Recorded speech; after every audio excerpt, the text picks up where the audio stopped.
My books are great assistance to teachers because they're very easy to read and they're very practical. And I think while it's important that teachers know the brain research, it's more important that they know how to apply it in the classroom. And what I've attempted to do in my book is to, in 20 chapters, I try to give them 20 ways to teach the brain. Every chapter is laid out exactly the same way.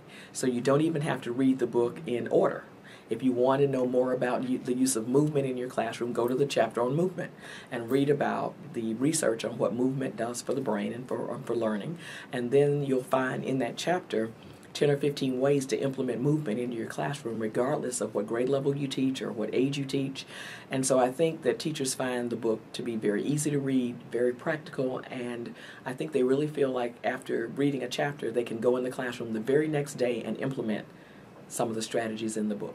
They also have the research rationales for why they work.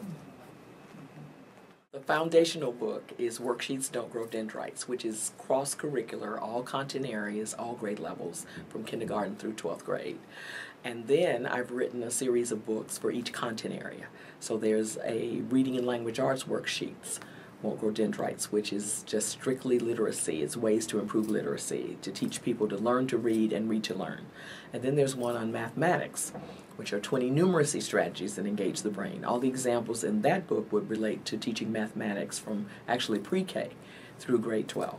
Then there's one on science, and that one has ways to practically apply the 20 strategies in the area of science, and then there will be one on history. The series on each of the content areas will be completed with an upcoming book on social studies and how do you teach social studies using the 20 strategies. There's also a book called Shouting Won't Grow Dendrites that is one of my favorites because to me many teachers are hesitant to actively engage students if they don't have a way to get them back in their seats and to get them quiet. And so that way is how do you teach students in a brain compatible classroom, engage them and never lose a minute of control with them and then not have to shout and scream and raise your voice.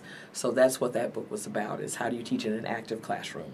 And all the books have just gotten great reviews by teachers because they feel they're all beneficial to their improved development as a teacher.